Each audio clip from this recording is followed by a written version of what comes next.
इंसान हालात के सामने मजबूर हो जाता है, कभी अपनों के सामने तो कभी परायों के सामने। इंसान को मजबूर देखकर कभी कभी मालिक भी मजबूर हो जाता है, क्योंकि जो कुछ भी होना है प्रारब्ध के अनुसार होना है, और मालिक की मजबूरी यह है कि वो प्रारब्ध में हस्तक्षेप नहीं कर सकता। जब कोई विश्वासघात करता है तो दिल फटता है, आंखें रोती हैं, पूरे संसार से ही नहीं मालिक से भी विश्वास में दरारें पड़ जाती हैं। लेकिन मालिक पर अपने विश्वास को कभी डोलने मत दो। हालात कितने भी बुरे क्यों ना हो, मालिक का साथ होगा तो सारी मुश्किलें हल हो जाएंगी। राजा हरिश्चंद्र की मिसाल तो सबके सामने है। राजपाट, धन दौलत, राजमहल सब छिन गया, यहां तक कि उसकी बीवी और बच्चा भी उससे अलग हो गए। फिर भी राजा हरिश्चंद्र का विश्वास नहीं डगमगाया, कभी सच्चाई का साथ नहीं छोड़ा। सच क्या है? सच कौन है? सच ईश्वर है, सच भगवान है, सच मालिक है। बस एक वो ही सच है, बाकी सब मिथ्या है, झूठ है। हर चीज का अंत है, उसका नहीं। वो अनंत है, सब जानते हैं, फिर भी जमीन, जायदाद, जेवर, धन दौलत इकट्ठी करते रहते हैं, प्यार करते हैं उसे।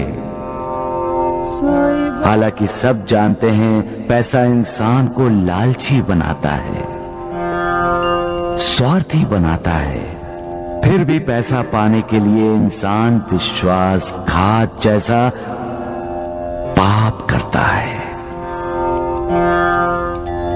प्यार करना है तो मालिक से करो,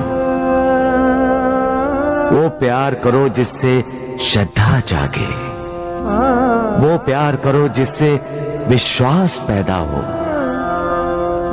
वो प्यार करो जो पुण्य दे, वो ही पुण्य तुम्हारा उद्धार करेगा। कमजोर इंसान हालात के सामने सिर झुकाते हैं, लेकिन कुछ इंसान ऐसे भी होते हैं जो हालात पर सवार हो जाते हैं। बाजी, हालात के सामने मजबूर होकर बच्चों को अपने से अलग करके उन्हें त्याग देना, ये फैसला गलत था। माता पिता को अपने बच्चों को हालात से लड़ने की शिक्षा देनी चाहिए, हालात के सामने मजबूर होने की नहीं। हालात के सामने मजबूर हो जाना ही पलायन है। ये सोच ही इंसान में निराशा को जगाती है। आपके बेटे और बहू ने बच्चों को त्याग देने का फैसला लेकर अपने बच्चों को कौन से संस्कार दिए माँ जी? माँ जी, हर इंसान की जिंदगी में बुरे दिन आते हैं। जिंदगी बसंत बहार नहीं है। यहां रोशनी है तो साथ में अंधेरा भी, यहां उदय भी है और यहां अस्त भी। यहां दुख भी होते हैं और सुख भी।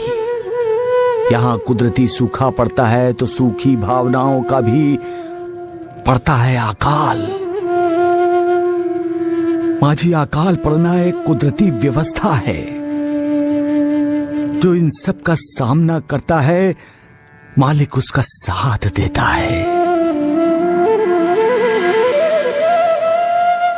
जो हालात को मात देने की कोशिश करता है, मालिक की कृपा उसी को ही मिलती है। उसको नहीं माँ जी जो हालात से भागता है, हालात के लिए मालिक को दोष देता है। मालिक की कृपा उसको नहीं मिलती है माँ जी। जो इंसान अपने आप को नहीं ढूंढता वो दूसरों को कैसे ढूंढ पाएगा? जो अपने आप को नहीं ढूंढ सकता, यानी अपने आप को जानना, अपने अंदर की आत्मा का दर्शन करना, अपने अंदर ज्ञान का जो प्रकाश है उससे अपना जीवन प्रकाशित करना। जब अपना जीवन प्रकाशित हो जाए तब दूसरों की खोज आसानी से की जा सकती है। कोई मिसाल दे सकते हो तुम? एक तपस्वी साधु का शिष्य था। कई वर्ष कोशिश करने के बाद भी वो ध्यान नहीं लगा सका। आखिर वो अपने गुरुदेव यानी उस तपस्वी साधु के पास गया। बोला, इतने वर्षों से मैं ध्यान लगाने की कोशिश कर रहा हूं, लेकिन ध्यान लग ही नहीं रहा।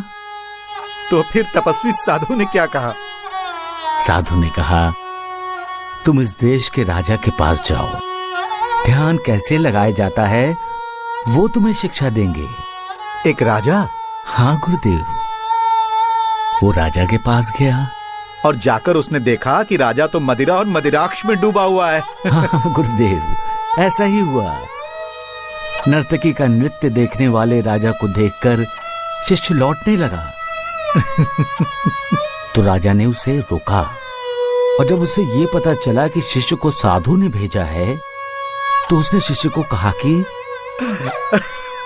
अब आए हो तो हमें आतिथ्य सत्कार का अवसर दो, यही? बिल्कुल ऐसा ही हुआ गुरुदेव। आराम शिष्य ने कभी देखा नहीं था, उसे देखने को मिला, उसे अनुभव करने को मिला।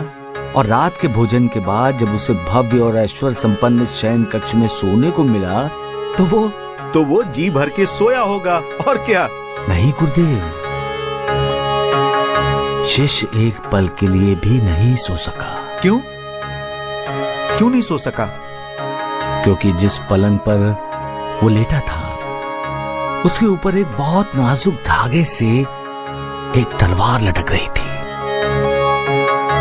ऐसा लगता था किसी भी वक्त धागा टूटेगा और तलवार सीधी उसके सीने में घुस जाएगी। कहानी का ये मोड़ अच्छा है साईं। सुबह हुई, राजा आया। उसने विनम्रता से पूछा, महात्मन, आपको नींद तो ठीक से आई ना? शिष्य ने कहा, राजन, इस लटकती तलवार ने मुझे रात भर सोने नहीं दिया।